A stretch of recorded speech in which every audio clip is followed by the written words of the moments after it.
Una lagartija que proyecta sangre por los ojos, una rana con las garras desplegadas o peces volando en el aire. Ponte cómodo porque hoy descubrirás los 10 seres vivos excepcionales que hacen de todo para sobrevivir al peligro. Te prometemos que es algo inaudito. Se trata, entre otras muchas, de una estrategia de supervivencia muy eficaz y perfectamente arcaica que adoptan a veces algunos animales para escapar del peligro y que consiste en inmovilizarse simulando la muerte. El animal cazado finge estar muerto como último recurso cuando el depredador no le deja ninguna vía de escape. La zarigüeya domina perfectamente esta técnica y es la mejor en este pequeño juego. Si se encuentra ante un depredador, este mamífero marsupial de América simula la muerte con un realismo increíble. Se aletarga para ralentizar los latidos del corazón y los movimientos respiratorios. Sus extremidades se agarrotan para simular el rigor mortis. Sus ojos se vuelven vidriosos e incluso deja colgar la lengua. Y para que la escena sea aún más convincente, la zarigüeya libera un líquido maloliente que imita el olor de la putrefacción, haciendo creer al enemigo que lleva mucho tiempo muerta. Asqueado por el aspecto y el olor de la zarigüeya, el depredador sigue adelante. Cuando un animal se enfrenta a un depredador, son posibles varias estrategias: la huida, el enfrentamiento, disuasión o camuflaje. El sapo venezolano de Guijarros hace algo completamente diferente. Cuando se encuentra con una tarántula u otro depredador, no piensa,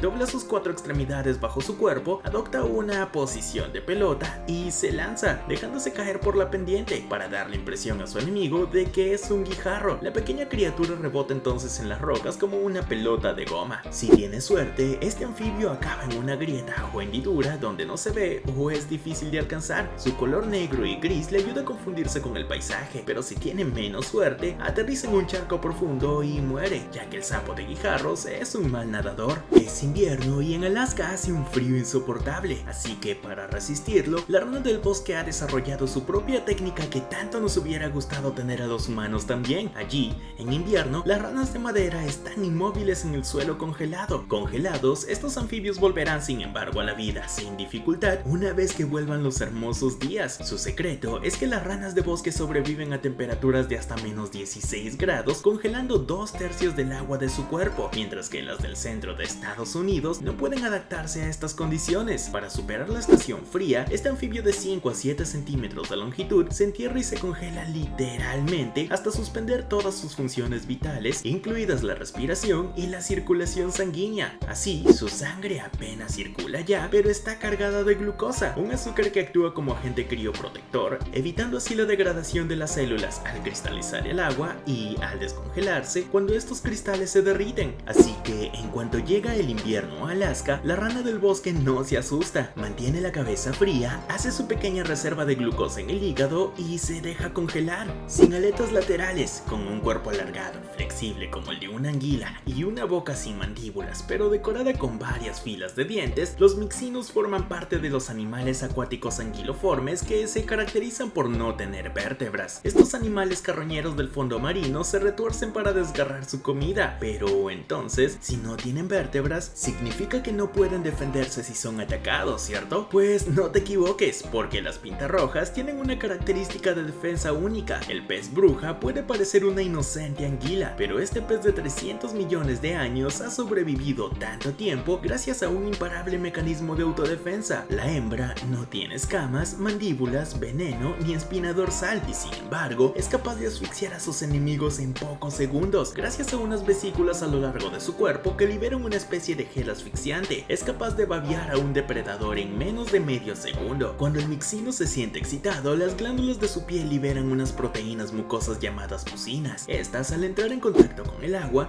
se convierten inmediatamente en un moco espeso y pegajoso que impide que los depredadores se lo traguen o incluso lo ayuda a atrapar a sus presas. ¿Quién dice que no hay que tener miedo de alguien más pequeño que uno mismo? En las tierras bajas de México y América Central, ciertas especies de árboles se están volviendo raras y pueden ser el objetivo de animales herbívoros de gran apetito, entre ellas la acacia, que es mucho más inteligente de lo que creemos. Sí, ya sé que estamos hablando de un árbol, por supuesto, los árboles son vulnerables, no pueden huir ni defenderse, pero la acacia parece tener más de un as bajo la manga. Este árbol conoce su entorno y sabe que los elefantes y otros depredadores se mueren de miedo ante las hormigas, por lo que ha decidido convertirlas en sus mejores aliadas. En efecto, la acacia y una especie de hormiga llamada Pseudomyrmex ferruginea se ayudan mutuamente para sobrevivir. Esto se llama una relación mutualista, en la que dos o más especies diferentes colaboran para proporcionar lo que la otra necesita. La hormiga defiende agresivamente a la acacia contra los insectos herbívoros, las plantas vecinas, los microorganismos patógenos y los elefantes, y a cambio, la acacia proporciona a la hormiga abundante comida y un lugar donde vivir y criar a sus hijos. Intercambio de buenas prácticas. Para ser más precisos, la acacia tiene espinas duras, huecas y muy afiladas, en la que las hormigas depositan sus larvas e instalan sus colonias. Viven allí y se alimentan de savia,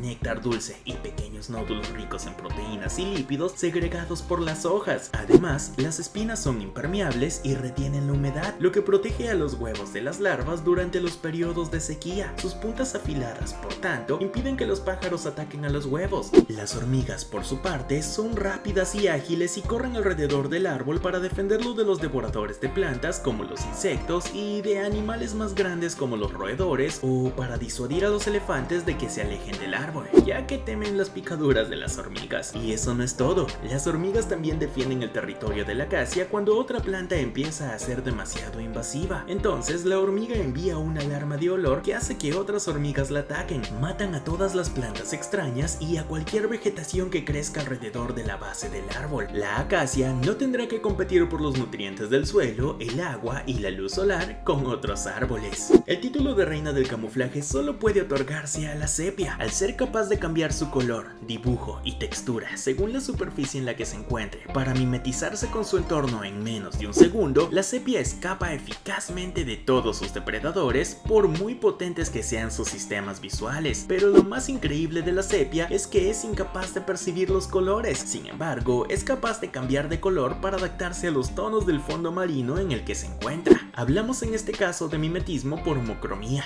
un fenómeno permitido por la dilatación o contracción de los cromatóforos, células llenas de pigmentos de diferentes colores. Este mimetismo es tan eficaz y tan elaborado que puede cazar perfectamente ciertos patrones como los reflejos de las olas, haciendo parpadear los colores e incluso permitir cambios en la textura de su piel, que puede cubrirse de espinas o volver a ser completamente lisa. Y lo más sorprendente es que estos cambios se realizan por reflejo y en un tiempo récord, unas décimas de segundo, gracias a acciones hormonales y nerviosas. Detrás de su apariencia de animalito vulnerable e inofensivo, el loris perezoso tiene los medios para defenderse y tirarte al suelo en un abrir y cerrar de ojos. Se cree que es el único primate conocido actualmente que produce veneno. Su mordedura no es suficiente para matar a un hombre, a no ser que provoque una reacción alérgica. Pero créeme, sigue siendo extremadamente dolorosa. El veneno es producido por unas glándulas situadas bajo los codos del animal. Si es atacado o si desea morder a una presa, este pequeño monstruo levanta las patas y lame las glándulas situadas bajo las axilas, añadiendo a su saliva una rica gama de compuestos tóxicos que pueden convertir un pequeño corte en un agujero de carne muerta en descomposición. Los loris perezosos adultos también pueden recubrir a sus crías con este veneno para protegerlas de los depredadores. Solo tienen que lamerlas. ¿Quién iba a pensar que un escarabajo podría esconder también una arma de defensa secreta cuando ni siquiera puede darse la vuelta cuando está de espaldas? De hecho, para ser más exactos, no se trata de un escarabajo cualquiera, sino del escarabajo bombardero. Este insecto, de la familia de carabideos, tiene la capacidad de lanzar ruidosamente un líquido corrosivo en ebullición contra sus depredadores. Los ingredientes de este cóctel explosivo se conservan en su abdomen, dividido en dos cavidades. La primera se llama tanque y contiene reactivos químicos, y la segunda, las cámaras de explosión, que contiene una mezcla de enzimas. Así, cuando un escarabajo bombardero es atacado, se abre una válvula entre las dos cámaras y se crea inmediatamente una mezcla entre las dos sustancias que crea una reacción química instantánea. La temperatura y presión aumentan, provocando una explosión. A continuación, una pulverización corrosiva a más de 100 grados centígrados es impulsada fuera de su cuerpo hacia su depredador. Para ser eficaz, puede repetir la acción varias veces por segundo. ¿Te lo imaginas? Cuidado, vas a alucinar. La rana que ves aquí tiene la particularidad de ser peluda y de tener un arma de defensa fuera de la carrera común. Cuando se siente en peligro, la Trichobatrachus robustus rompe activamente sus propios huesos para producir garras que perforan sus ventosas y se convierten en armas de defensa. En reposo, las garras de la rana, solo presentes en sus patas traseras, están anidadas dentro de una masa de tejido conectivo, pero cuando el animal es atacado, contrae su músculo que tira de las garras hacia abajo. La punta afilada se desprende entonces de la punta ósea y sale a través de la almohadilla de los dedos, llegando a la parte inferior. El resultado final podría parecerse a una garra felina, pero el mecanismo de rotura y corte es muy diferente y único en estas ranas. Lo más increíble de este fenómeno es que la garra es solo ósea y no tiene un revestimiento externo de queratina como en otros animales. ¿Sabías que hay peces que pueden volar? Los peces voladores son una especie única de peces que se encuentran en la mayoría de los océanos. Suelen merodear por aguas tropicales y subtropicales cálidas. Lo interesante de esta especie de peces es que pueden saltar sobre la superficie del océano y volar a una gran distancia. Esta técnica les permite escapar de los depredadores, y para aumentar sus posibilidades de supervivencia, estos peces voladores con aletas rígidas en forma de ala y colas bifurcadas de forma irregular suelen moverse en grupo. Algunos peces voladores pueden planear sobre el océano a una distancia de 400 metros a una velocidad de unos 16 km por hora. Increíble, ¿no lo crees? Brinosoman cornutum, también conocido como sapo cornudo o lagarto cornudo, es una especie de lagarto que vive en las zonas áridas desde el sur de Canadá hasta Guatemala, un entorno donde los depredadores son numerosos y la supervivencia es una guerra constante. Así, para escapar de lobos, perros o coyotes, el lagarto cornudo utiliza 3 técnicas de defensa, una de las cuales es bastante particular. Al igual que el pez globo, el sapo cornudo puede duplicar su tamaño cuando se siente en peligro y así parece más imponente. Pero si esta primera técnica no disuade a su depredador, entonces inclinará la cabeza hacia adelante y amenazará a su oponente con las especies de agujas que adornan su cuerpo y su cabeza. ¿Aún no es suficiente? El reptil sacará entonces su arma fatal, un chorro de sangre tóxica que sale a borbotones de su ojo y que dispara con precisión hasta 1.5 metros en dirección a su enemigo. El desagradable sabor de su sangre disuade a su depredador, que vuelve a huir. A veces ocurre que el lagarto utiliza esta arma varias veces en un periodo corto y que se vacía de 1/3 de su sangre. Los depredadores probablemente se lo pensarán 2 veces antes de atacar a este pequeño lagarto. Así que, ¿sorprendido? ¿Sabías que existían métodos de camuflaje y defensa tan increíbles? ¿Cuál de estos seres vivos te ha sorprendido más? Danos tu opinión en los comentarios.